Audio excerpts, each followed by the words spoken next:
Hola amigos, vamos a estudiar el tema Jesús como el gran maestro en esta ocasión. Pero antes de estudiar, comuniquémonos con nuestro Dios. Amado Padre que estás en el cielo, suplico, querido Padre, que seas con nosotros, que nos ayudes, que me ayudes, querido Señor, para transmitir tu palabra en forma fiel, en forma, querido Padre, que a ti te agrade. Que llegue a nuestras mentes, a nuestros corazones y que haga la obra para la cual tú la escribiste a través de los hombres. En el nombre de Cristo Jesús. Amén. Jesús como el gran maestro. Vamos a estudiar este tema entonces. Billy Graham, cuando él cuenta una historia que visitó a soldados en un hospital de campaña en compañía de un general. Un joven soldado estaba tan destrozado que yacía boca abajo sobre una camilla de lona y acero. Un médico le susurró a Graham: dudo que pueda volver a caminar. El soldado le hizo una solicitud al general: Señor, luché por usted, pero nunca lo he visto. ¿Puedo ver su cara? Así que el general se agachó, se deslizó por debajo de la camilla y habló con el soldado. Mientras Graham observaba, una lágrima del soldado cayó sobre la mejilla del general. Estimados amigos, al momento del nacimiento de Jesús, cuando vino por primera vez a este mundo como un niño, la humanidad estaba destrozada, herida y tal como que si suplicaba: oh Dios, ¿podríamos ver tu rostro? Entonces el Padre envió al gran maestro en una misión: mostrar su rostro a la humanidad, mostrar el rostro de Dios a la humanidad. A eso vino Jesús. El gran maestro vino entonces a revelar al Padre cuando vino por primera vez. Esa era su gran misión. Dios, dice Hebreos capítulo 1, versículo 1, dice: Dios, habiendo hablado muchas veces y de muchas maneras en otro tiempo, versículo 2, en estos postreros días nos ha hablado por el Hijo, a quien constituyó heredero de todo y por quien asimismo hizo el universo. Nos ha hablado a través de su Hijo, ese es Jesús. ¿Y por quién hizo el universo? Este es el creador, Jesús es el creador, porque a través de Jesús hizo el universo. Versículo 3, el cual, está hablando de Jesús, siendo el resplandor de su gloria, de la gloria de Dios, y la imagen misma de su sustancia. Esa palabra imagen en el griego es una palabra conocida, carácter, de hecho suena a sí mismo, carácter, es en el griego. ¿Y qué es carácter? Es, digamos, la esencia del ser de una persona. Es el Hijo es el carácter mismo de Dios. Es el Hijo, tal el Padre. Eso es lo que significa. De hecho, esa palabra carácter viene de la costumbre de imprimir un sello en algo de cera y que se dejaba exacto. Jesús, digamos, en otras palabras, es la exacta impresión, la exacta copia del carácter de Dios, de la misma sustancia de Dios, de lo que es Dios. ¿Y quién sustenta? Dice, por la palabra de su poder. Jesús es el sustentador. Hebreos 1:3 todavía la segunda parte. Habiendo efectuado la purificación de nuestros pecados por medio de sí mismo, ese es Jesús, se sentó a la diestra de la majestad en las alturas. Y segunda de Corintios, capítulo 4:6, hablando de esto mismo, dice: porque Dios, que mandó que de las tinieblas resplandeciese la luz, es el que resplandeció en nuestros corazones, para iluminación del conocimiento de la gloria de Dios en la faz de Jesucristo. ¿Cómo Dios se hace conocer? A través de la faz de Jesucristo, a través del rostro de Jesucristo, a través del carácter de Jesucristo, a través de las obras de Jesucristo, a través de cómo Él actuó cuando vino acá a la tierra, refleja la gloria de Dios. ¿Quién es Dios? Eso es lo que implica aquí. El gran maestro vino a revelar entonces al Padre todavía. Y ahí tenemos entonces cómo Él, al ver a Jesús, es como ver al Padre. Dice Juan 1:18, el Evangelio según San Juan, capítulo 1, versículo 18, dice: a Dios nadie le vio jamás. El unigénito Hijo, el que está en el seno del Padre, Él le ha dado a conocer. ¿Cómo nosotros podemos saber de Dios el Padre? A través del Hijo. Porque a Dios nadie le vio jamás, pero al Hijo sí lo hemos visto actuar, lo hemos visto hablar, caminó entre nosotros, hizo uno de nosotros. Y entonces Él le dio a conocer al Padre, a eso vino a esta tierra. Juan 14, versículos 7 al 8, dice, Juan 14, 7 y 8, dice, Jesús está hablando aquí, si me conocieseis, también a mi Padre conoceríais, y desde ahora le conocéis y le habéis visto. Desde ahora le conocéis y le habéis visto, dice. Felipe le dijo, Señor, muéstranos al Padre y nos basta. Versículo 9 de Juan 14. Jesús le dijo a Felipe, cuando le dijo, muéstranos al Padre y nos basta, Jesús le dijo, ¿tanto tiempo hace que estoy con vosotros y no me has conocido, Felipe? El que me ha visto a mí, ha visto al Padre. ¿Cómo pues dices tú, muéstranos al Padre? El que me ha visto a mí, ha visto al Padre. ¿Queremos saber cómo es Dios el Padre? Tenemos que ver a Jesús, cómo Él actuó Jesús, cómo Él era, misericordioso, amante, perdonador, paciente. Ese es Jesús, que recibía a todos los pecadores, que decía, venid a mí todos los que estéis cansados. Al ver a Jesús vemos al Padre. Jesús vino para revelar quién era el Padre. Cuando Jesús vino por primera vez a esta tierra, el carácter de Dios, de quién era Dios, estaba distorsionado totalmente. Pensaban que era un Dios legalista, un Dios que estaba listo para castigar, listo para destruir, listo para mandar al infierno a las personas. Eso era lo que el cuadro, ese era el rostro que tenían de Dios. Pero entonces Jesús vino a aclarar ese cuadro oscurecido, entenebrecido por las tinieblas de este mundo, por el pecado, por Satanás. Jesús vino a mostrar el rostro de Dios. Juan 14:10 dice, ¿no crees? Continúa Jesús diciendo, cuando ellos no le creían, el que me ha visto a mí, ha visto al Padre, les dice Él. Luego, ¿no crees que yo soy en el Padre y el Padre en mí? Las palabras que yo os hablo, no las hablo por mi propia cuenta, sino que el Padre que mora en mí, Él hace las obras. Las obras que yo hago es gracias al Padre. ¿Y cuáles eran las obras de Cristo? Misericordioso, perdonador, recibidor de los pecadores. Y por eso lo criticaban. Con los pecadores come, a los pecadores recibe, y con ellos come, decían. Pero Él dijo, para esto he venido al mundo. Y el Padre es así. ¿Y cómo hacía Jesús? ¿Por qué era Jesús bondadoso, perdonador, amoroso? Porque el Padre que moraba en Él hacía esas obras. Ese eran el tipo de obras. Juan 14:11. Creedme, dice, que yo soy en el Padre y el Padre en mí. De otra manera, creerme por las mismas obras, por lo que yo hago. Tal cual las obras que yo hago, las hace el Padre en mí. De cierto os digo, les dijo Juan 14:12, el versículo 12. El que en mí cree, las obras que yo hago, Él las hará también. Y aún mayores hará, porque voy al Padre.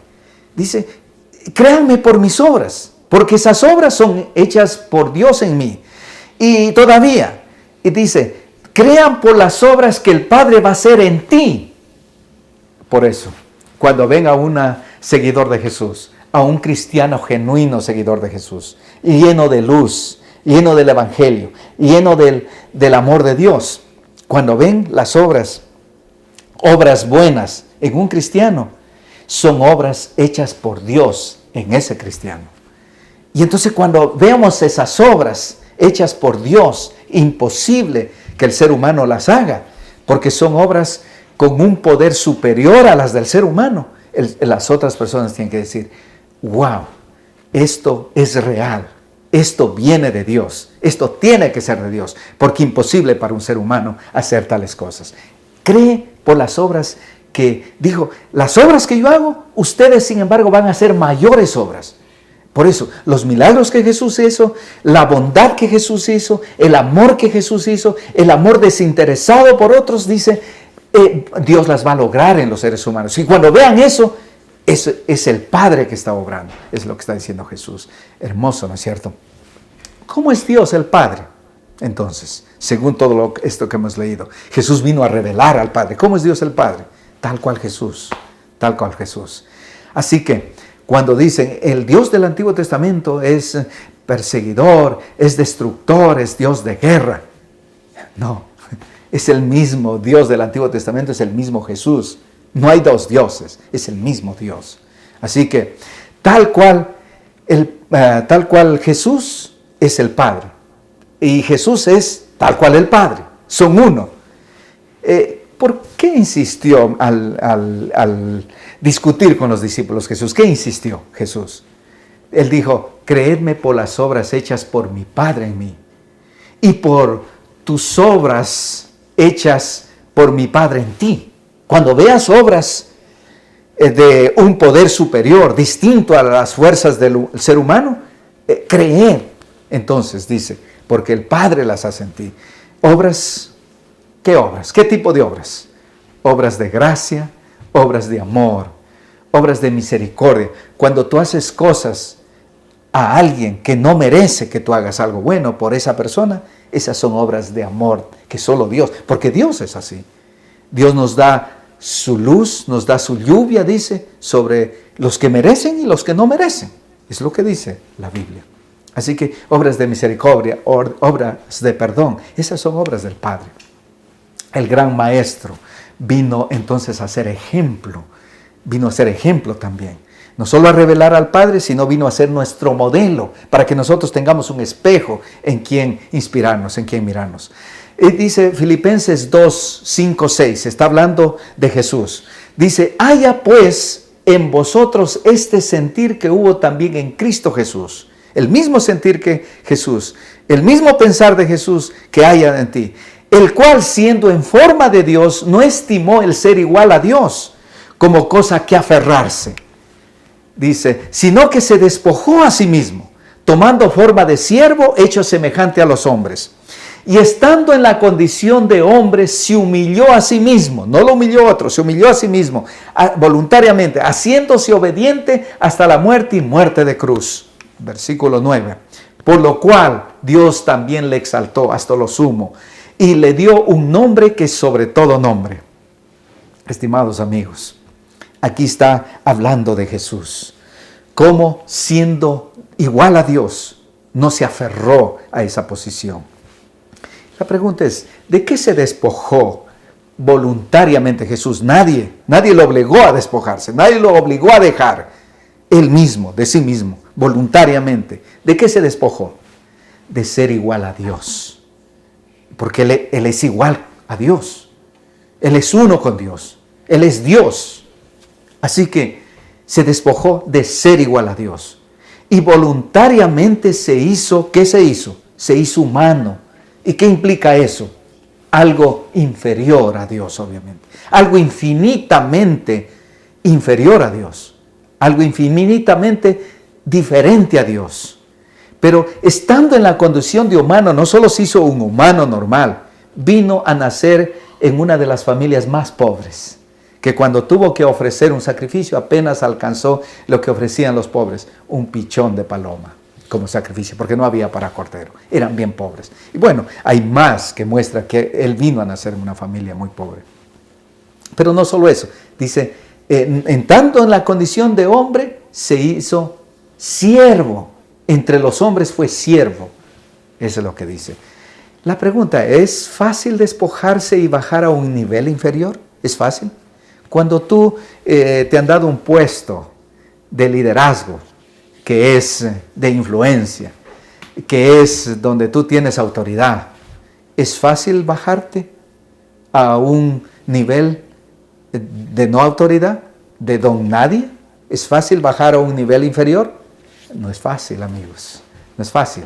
Pero Jesús es nuestro modelo, Jesús es nuestro ejemplo, quien dejó las glorias infinitas, el confort infinito comparado con este planeta, vino a nacer en la familia más humilde, a sufrir como un siervo, dice el texto. Así que en la condición de humano, estando en la condición de humana, ¿qué se hizo según lo que leímos? Dice que se humilló y se humilló a sí mismo. Se humilló a sí mismo, dice. Nadie lo humilló. A veces a nosotros nos humillamos y ahí actuamos humildes, pero cuando nos humillan. Pero a él no lo humilló, él tenía todo el poder. Él se humilló a sí mismo, haciéndose obediente hasta la muerte de cruz, dice. Obediente. Cuando Él es el que manda en el universo. Cuando Él es Dios. Eso no podemos entender nosotros. Jesús siendo Dios, se hizo obediente. Como las criaturas que obedecen. Se hizo obediente. La pregunta es, haciéndola más práctica, aplicándola a nuestra experiencia. ¿Te humillas a ti mismo? ¿Te gusta humillarte a ti mismo? ¿O prefieres que te humille? Porque eso pasa también. No importa cuán grande seas, cuán influyente seas, cuán más alto estatus que tengas, en algún momento hay uno que es más alto o más de mayor influencia o de mayor estatus que uno. Siempre hay uno mejor. Así que, y ese alguien alguna vez pueden humillarte o humillar. Así que, pero ¿te humillas a ti mismo? ¿Voluntariamente te humillas? Si te humillas, sin embargo, el texto que leímos, si te humillas, te exaltan. Esa es la regla de la vida. Y si te exaltas, te humillan. ¿Has visto a alguien muy arrogante, muy vanaglorioso, muy creído, que se exalta a sí mismo? Lo van a humillar. En algún momento lo van a bajar o la van a bajar. Pero si tú te humillas, te van a exaltar. La Biblia dice, el que se humilla será exaltado, pero el que se exalta será humillado. Eso es lo que dice la Biblia. Es la ley de la vida, estimados amigos. Así que, pero Jesús es nuestro modelo de humildad, de humillarse, de servicio, de siervo. Entonces Él es nuestro modelo. Pero el gran maestro vino también a reconciliarnos con Dios. Esa es una de las grandes tareas que vino a hacer. Segunda de Corintios 5:18. Segunda de Corintios 5:18. Y todo esto proviene de Dios. Está hablando que Dios nos hizo nueva creación, nuevas criaturas. Dice, y esto proviene de Dios, quien nos reconcilió consigo mismo. Dios nos reconcilió consigo mismo por Cristo, por medio de Cristo, por medio de su Hijo. Y nos dio el ministerio de la reconciliación. O sea, nosotros ahora, ministerio es el servicio de la reconciliación, o la tarea de la reconciliación, de reconciliar a otros. Versículo 19. Que Dios estaba en Cristo reconciliando consigo al mundo, no tomándoles en cuenta a los hombres sus pecados. Lo que significa de que Dios en Cristo nos estaba reconciliando. No tomándoles en cuenta a los hombres sus pecados. Qué buenas nuevas es eso. Porque tú y yo somos pecadores. Porque tú y yo hemos pecado terriblemente. Y sin embargo no nos toma en cuenta los pecados gracias a Cristo. Y nos encargó a nosotros la palabra de la reconciliación. Otra vez repite. Versículo 16, porque en Él fueron creadas todas las cosas, está hablando de Jesús, las que hay en los cielos y las que hay en la tierra, visibles e invisibles, sean tronos o sean dominios, sean principados o sean potestades, todo fue creado por medio de Él y para Él. Está hablando de Jesús, todo fue creado por medio de Él. Él es el agente creador y para Él fue creado todo, para Jesús. Versículo 18, y en Él... Y Él es la cabeza, dice. Jesús es la cabeza del cuerpo, que es la iglesia. Jesús es la cabeza de la iglesia, en otras palabras. Él es el principio, el primogénito de los muertos, para que en todo tenga la preeminencia. Para que en todo tenga la preeminencia. Él es la cabeza de la iglesia. Interesante. No es la cabeza de la iglesia un ser humano, sino Dios. Para ser la cabeza de la iglesia tiene que ser Dios y tiene que ser hombre al mismo tiempo. Dios y hombre.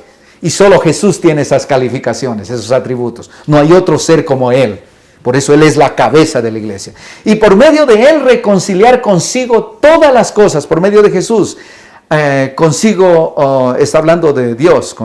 Así que así las que están en la tierra como las que están en los cielos. Reconciliar todas las cosas, las que están en la tierra como las que están en los cielos. La obra que Jesús vino a hacer a este planeta no solamente afecta positivamente a este planeta, sino al universo, al cosmos, a los cielos, las que están en los cielos también.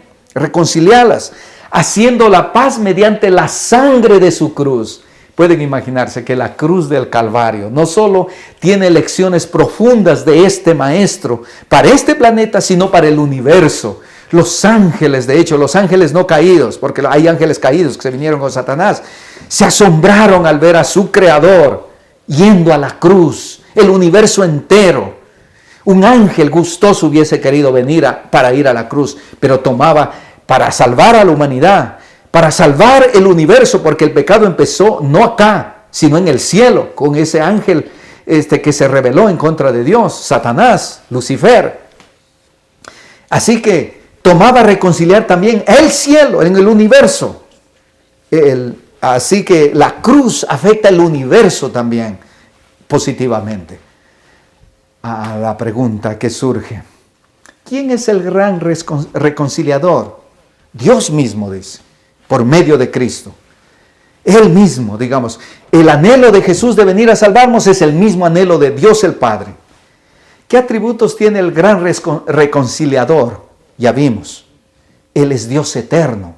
Él es creador. Él es el que nos hace nueva criatura. Jesús es el creador.